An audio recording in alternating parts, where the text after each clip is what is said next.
Vamos a empezar en la Comunitat Valenciana, porque hoy es el día en el que va a tomar posesión el nuevo presidente de la Generalitat, Juanfran Pérez Llorca. Es una imagen con la que el Partido Popular espera ya apartar el foco definitivamente de Carlos Mazón, que ya saben seguirá siendo diputado, pero en las últimas horas el Grupo Popular en les Corts Valencianes ha hecho un movimiento que vuelve a poner el foco en el expresidente. Radio Valencia, Ana Talens, buen día. Buen día, Ángels. Ha designado el Partido Popular a Carlos Mazón portavoz en una de las comisiones de les Corts. Eso supone que va a ingresar cada mes 634 euros más de salario. Lo registraron ayer, el día antes de la toma de posesión de Juanfran Pérez Llorca. Lo llamativo ya no es solo esta subidita de sueldo, y es que es además a cambio de nada, porque la comisión que va a presidir Mazón y por la que recibirá 8.800 euros brutos al año es una comisión, Ana, que solo se ha reunido una vez en los últimos 5 años. Sí, y no lo ha hecho ni una sola vez en esta legislatura de la que llevamos ya 2 años y medio. Esa comisión del reglamento de la Cámara es la que aborda las peticiones de modificación de las normas de funcionamiento, pero apenas tiene actividad. Carlos Mazón cobrará 634 euros mensuales. Socialistas y Compromís afirman que es una vergüenza que se premie la negligencia del presidente y coinciden en que lo que debería hacer Mazón es entregar su acta. Si no, el nuevo presidente de la Generalitat debería exigírsela. Pérez Llorca jura esta mañana su cargo en les Corts Valencianes, a las que va a leer una proposición de gobierno. Ayer, además, Ana, declaró el jefe de gabinete de Mazón en la comisión que investiga la Dana en el Congreso de los Diputados. Él es José Manuel Cuenca, que negó que el expresidente estuviera ilocalizable durante la tarde de la catástrofe. Es más, dijo que él había mantenido contacto con él y que era consciente de la situación. Le preguntaron a Cuenca, le preguntaron al jefe de gabinete de Mazón por lo que había declarado Salomé Pradas en la entrevista en La Sexta, en Salvados. Ella dijo que el jefe de gabinete de Mazón le había pedido que no molestara al presidente de la Generalitat, que tenía actos, y ayer Cuenca dijo que no recordaba haber dado esa orden, pero que tenía lógica haberlo hecho. Sí, fue una comparecencia muy tensa en la que la portavoz de Compromís, Yagueda Micó, le reprochaba a Cuenca que no le cogiera del pelo a Mazón para sacarlo de la comida en el Ventorro. Cuenca respondió que no hacía falta, Mazón estaba totalmente informado. Agarrar al presidente y estirarlo del moño y aportárselo al CECOPI. Al presidente no hay que estirarle de ningún moño porque el presidente conocía la situación porque yo le informé. Y el presidente nunca estuvo ilocalizado. Al presidente no nunca estaba ni localizado ni preocupado. En ningún sitio. Cuenca no recuerda que le dijera a Salomé Pradas que no molestara al presidente porque tenía varios actos, pero reconoce, habría sido normal que le hubiera dicho algo parecido.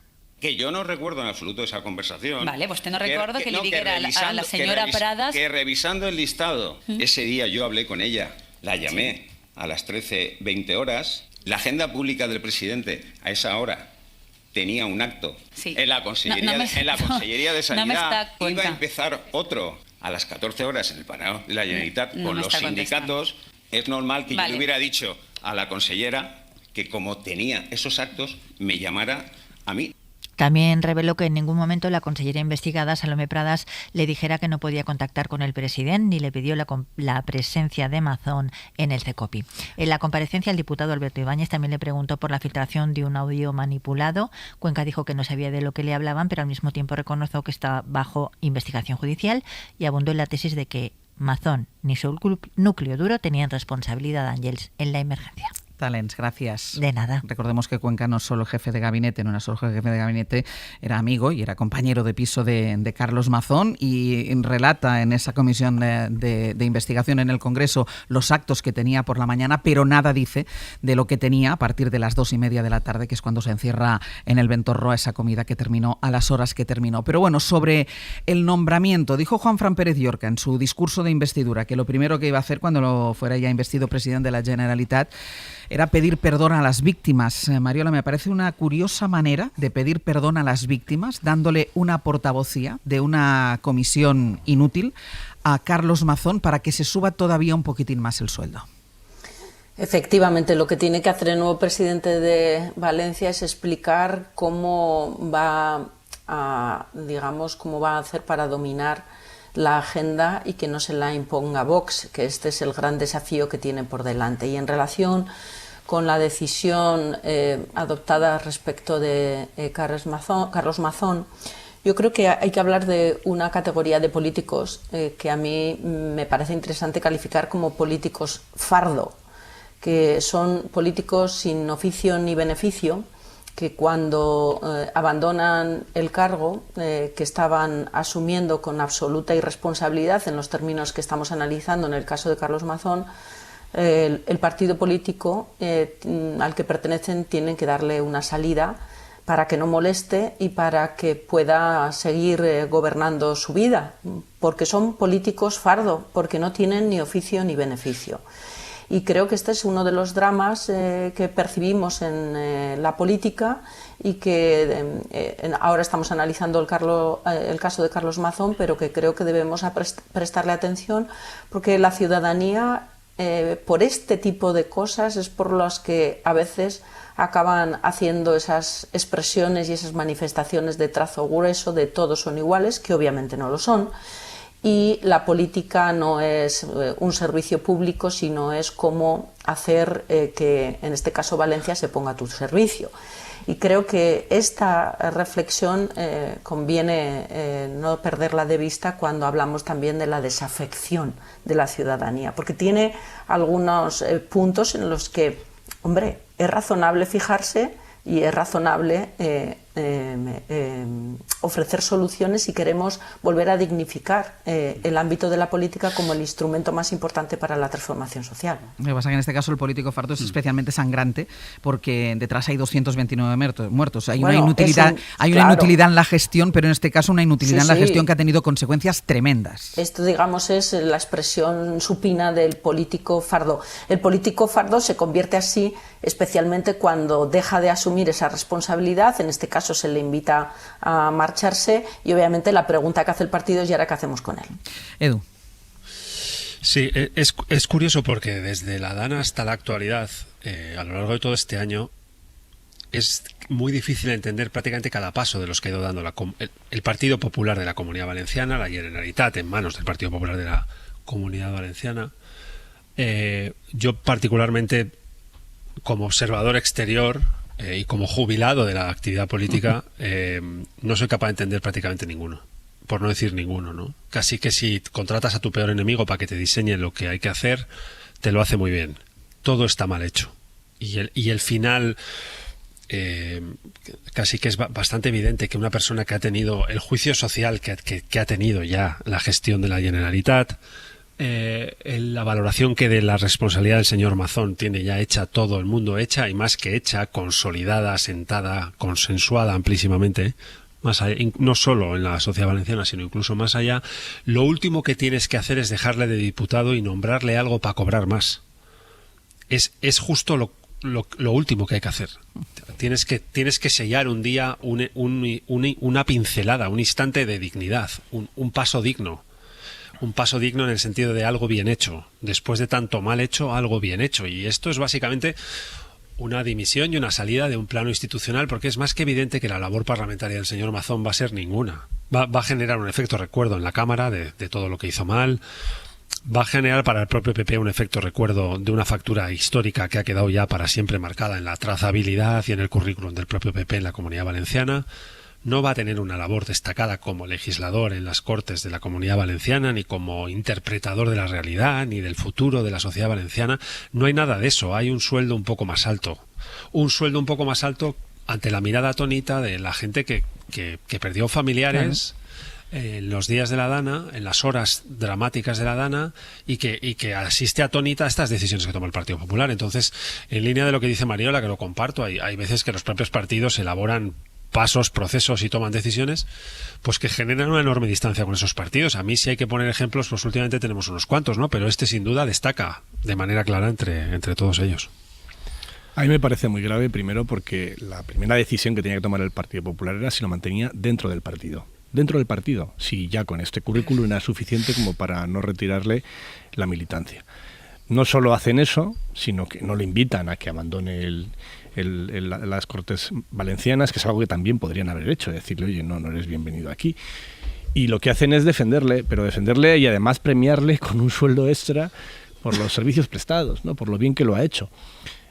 esto que en los militares hablan de no dejar un solo soldado atrás, ¿no? O sea, da igual lo que hayas hecho, da igual lo que haya pasado, aquí te vamos a proteger, ¿no?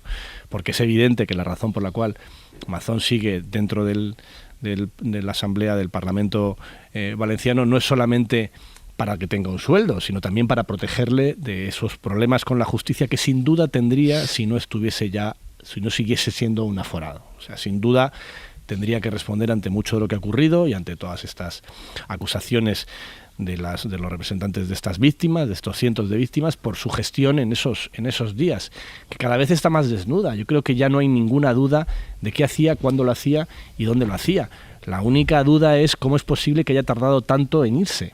¿Cómo es posible que le aplaudieran en su partido cuando iba allí como un héroe? ¿Cómo es posible incluso que el día que dimite Feijóo nos cuente a todos que él en realidad hubiese preferido que dijese simplemente que no iba a repetir como candidato, pero que se quedase, porque era mucho más cómodo eso que pasar por debajo del futbolín que pedía Vox en la siguiente investidura, ¿no? Que por cierto, demasiado barato le ha salido, porque ha tenido la suerte el Partido Popular Valenciano de que coincida lo de Pérez Llorca con la entrada en prisión de José Luis Ábalos. Pero en fin, que sigue siendo gravísimo. Tenemos a un presidente de la Generalitat Valenciana diciendo que es que hay que abolir los sistemas que está poniendo en marcha la Unión Europea, el plan verde de la Unión Europea contra el cambio climático. Y le tenemos también diciendo burradas sobre los inmigrantes, y al mismo tiempo tenemos al PP protegiendo a Mazón y subiéndole el sueldo.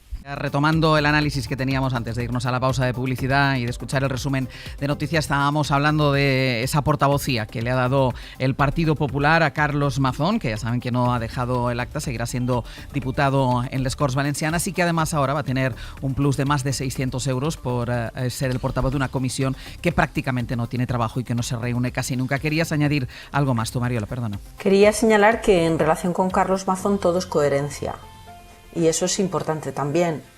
Carlos Mazón no ha cometido un error ni una irresponsabilidad política. Es el proceder natural de un político frívolo, de un político que carece de las competencias y las capacidades para asumir una responsabilidad de la dimensión que la ciudadanía valenciana le otorgó, y que se evidencia todas esas costuras del traje de este político el día en que tiene que ponerse al frente de la gestión de una de las grandes tragedias humanas que vive Valencia, y él se encuentra en una cita. Él se encuentra en sus asuntos y además perfectamente planificado todo. Ya había dado la orden a sus equipos más directos de que no se le molestara, porque él estaba en sus cosas, mientras más de 200 personas morían ahogadas.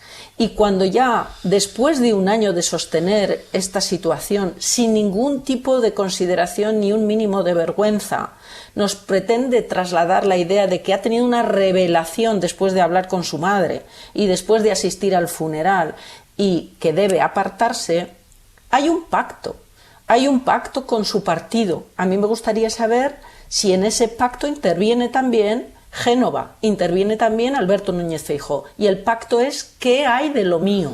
Yo me retiro, pero a mí me dejáis las espaldas cubiertas, política y económicamente hablando. Asistimos a la última expresión de frivolidad de un político fardo. Toma posesión hoy Juanfran Pérez Llorca, que recordemos fue la persona que posibilitó el primer pacto del Partido Popular con Vox en esas elecciones que después dificultaron el camino de Alberto Núñez Feijóo a la presidencia, y es la misma persona que en su discurso de investidura ha aceptado, y a pesar de que no hemos visto los puntos del acuerdo entre PP y Vox, pero verbalizó Juanfran Pérez Llorca el ideario, la agenda de Vox, de la ultraderecha, sin ningún tipo de pudor en la tribuna de oradores de les Corts Valencianas.